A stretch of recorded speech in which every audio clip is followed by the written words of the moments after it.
जय माता की दोस्तों। माता रानी हम सभी पर अपनी कृपा बनाए रखे। दोस्तों, सावन माह आरंभ हो रहा है और सावन शिव का अति प्रिय महीना है। इस महीने में शिव पुराण का श्रवण हमें सभी प्रकार के पापों से मुक्ति दिलाता है। आज हम लेकर आए हैं श्री शिव पुराण रुद्र संहिता प्रथम सृष्टि खंड का प्रथम अध्याय। तो चलिए इस अध्याय को शुरू करते हैं। महर्षि सोनक जी का सूत जी से शंकर जी की महिमा सुनने का आग्रह करना। पुरातन काल की कथा है कि भगवान श्री वेदव्यास जी महाराज के शिष्य एवं परम पौराणिक श्री सूत जी महाराज श्री गंगा जी और कालिंदी के संगम स्थल पर श्री शंकर भगवान की नगरी त्रिभुवनपति श्री शिव जी की घोर तपस्या में लीन थे। उसी समय वहां पर ऋषि सोनक जी अपने अनेक ऋषियों सहित पधारे।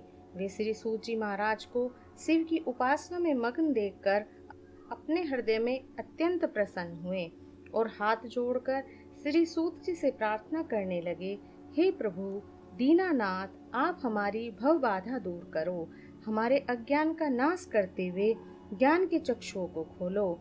हमारा हृदय बड़े संशय से घिर गया है। हे ज्ञानेश, आगे कलयुग आ रहा है जो घोर संकट का समय है।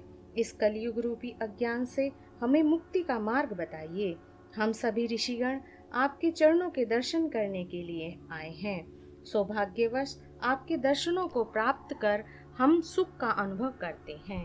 हे मुनीश्वर, इस समय अत्यंत भयंकर पाप युक्त समय आ गया है और आगे और भी अधिक भयंकर समय आने वाला है।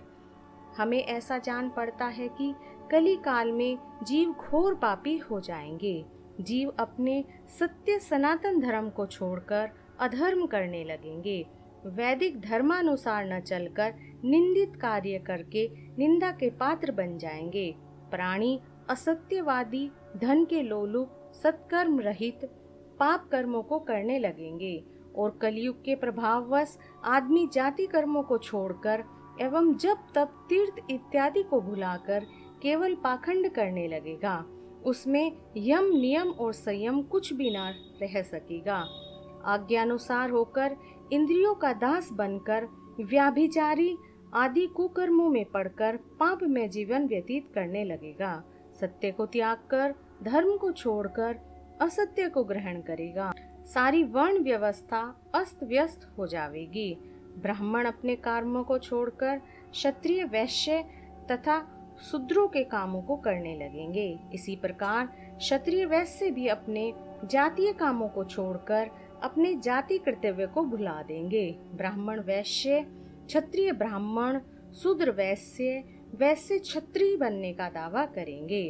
कहने का तात्पर्य है कि सभी वर्ण अपने जातीय कर्मों से विमुख होकर अधर्म आचरण को अपना लेंगे और घोर पाप करने लगेंगे।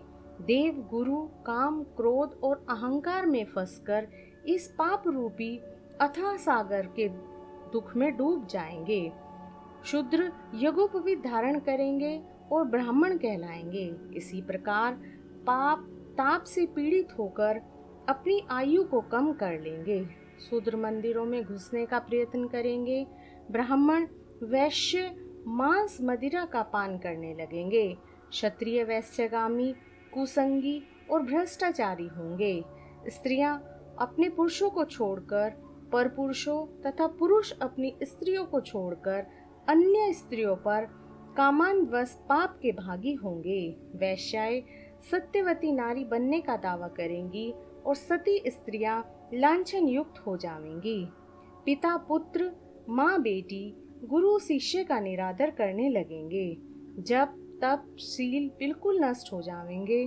पुरुष स्त्रियों को अपने भोग विलास की वस्तु समझकर उनका भोग करेंगे। ब्राह्मण केवल यज्ञोपवीत से माने जाएंगे। चतुर व्यक्ति अपने दंभ तथा चालाकी से पूजा करवाएंगे। श्रृंगार केवल कली पूजा की 3 सामग्रियां कंघा, शीशा, सुरमेदानी, बालों को संवारना ही होगा। पाप कर्म करके अपने परिवार का पालन करने वाला व्यक्ति ही धनवान और बुद्धिमान समझा जाएगा।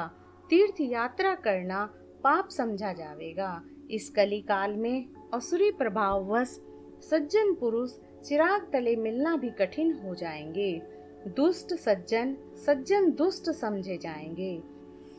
इस कारण हे प्रभु, कलयुग में प्राणी मात्र सद्गति को किस प्रकार प्राप्त होंगे, इसलिए आप हमको अपने ज्ञान द्वारा हमारा मार्गदर्शन करिए, जिससे हमारा तथा सभी मनुष्यों का कल्याण होगा। हे भगवान, दयालु गुरु अपने शिष्य से गूढ़ रहस्य भी नहीं छिपाते हैं। फिर आपके समान इस संसार में कोई और दूसरा उद्धार करने वाला भी तो नहीं है। आप भगवान श्री वेद व्यास जी महाराज के प्रिय शिष्य हैं। आपने उनसे सभी वेद पुराणों के सार को ग्रहण किया है। सो हे ज्ञानेश, हमारे इस अज्ञान रूपी अंधकार को दूर करके इस आने वाले कली काल में पापमय संसार से बचाने का कोई उपाय समझाकर हमें मुक्ति का सद्मार्ग बताइए, जिससे हम सभी जीवों का कल्याण होवे। हे प्रभु, हमारे इस संशय को दूर करो। ऋषियों की यह बात सुनकर परम पौराणिक सूत जी महाराज अत्यंत प्रसन्न हुए और थोड़ी देर तक भगवान श्री शंकर के चरणों में ध्यान करके शौनक आदि ऋषियों से कहने लगे, हे वत्स शौनक तथा अन्य ऋषिगण, आप धन्य हैं जो कि आप लोगों ने त्रिलोक जीव हितकारी अति उत्तम प्रश्न मुझसे किया है। सुनो, मैं आपके सम्मुख भगवान श्री शंकर जी की वह कथा कहूँगा जिसका श्रवण करने मात्र से ही कलिकाल के सभी पाप नष्ट हो जाएंगे। भगवान शिव का यह चरित्र परमार्थ कारक वेदांत सार है। भगवान श्री शंकर के चरणों में प्रीति रखने वाला कलिकाल के सभी पापों से मोक्ष पा जाता है। मस्तक पर भस्म का लेप करके भगवान शंकर जी के शिवलोक को प्राप्त होता है। इनको नमस्कार करने वाला व्यक्ति पुत्र पौत्रों के सुख का भागी होता है। हे ऋषिगणों, आप सब ध्यान पूर्वक सुनो। मैं आपके सम्मुख त्रिलोकपति भगवान श्री शंकर की यह कथा कहता हूँ, जिसके श्रवण मात्र से ही कलिकाल की सारी व्याधाएं नष्ट हो जाएंगी। जैसे गर्म तवे पर पानी की बूंद नष्ट हो जाती है, भगवान श्री शंकर का यह चरित्र कलिकाल के सभी पापों का नाश करने वाला है। भगवान शिव जी के चरणों में प्रेम करने वाला इस भूमंडल पर अनेक पापों से मुक्ति पाकर मोक्ष को पा जाता है। उसका यशगान करके लाखों मनुष्यों को परम पद की प्राप्ति होती है। भगवान शंकर के भाव ब्रह्मघात, हिंसा, मदिरापान और व्रत तोड़ने इत्यादि के पापों से मुक्त हो जाता है। अतः प्रत्येक मनुष्य को चाहिए कि इस संसार को दुख का रूप जानकर भगवान शंकर जी का ध्यान करे। कमल के पत्ते पर जल के समान शिव भक्तों के पास पाप फटकने भी नहीं पाते हैं। सोनक इत्यादि ऋषिगण परम पुराणी श्री सूत जी महाराज के ऐसे वचन सुनकर हाथ जोड़कर बैठ गए और ऋषिगणों की ओर से सोनक जी ने प्रश्न किया, हे भगवान, श्री शिव जी निर्गुण रूप कैसे हैं? आप हमें समझाइए कि श्री भगवान श्री शंकर जी ने इस संसार चक्र की रचना क्यों की तथा वे स्वयं कैसे उत्पन्न हुए? क्या संहार अथवा प्रलय के समय भगवान शिव जी कैसे अवतार धारण करके अवतरित होते हैं, क्या कार्य करते हैं तथा वे अपने भक्तों के वश में होकर कैसे भक्तों का कल्याण करते हैं? हे भगवान, आप गुरु कृपा से भूत, भविष्य तथा वर्तमान तीनों लोकों के विषय में पूर्ण ज्ञानी हैं। हमारे माता पिता व गुरु आप ही हैं। इस संसार में आपके समान कोई संयम आदि नियम का पालन करने वाला नहीं है। आपने भगवान से सभी कुछ श्रवण किया है। सौभाग्यवश आपसे हमारी भेंट हो गई। बिना सौभाग्य के आपके दर्शन दुर्लभ हैं। हे प्रभु, आप कलिकाल के पापों को नष्ट करने वाले भगवान श्री शंकर जी की परम पावन कल्याणकारी कथा सुनाकर हमारे इस जीवन को सार्थक कीजिए। हे पाप मोचन, हे जगत पिता, हमारा इस संकट से उद्धार कीजिए। हर हर महादेव। आज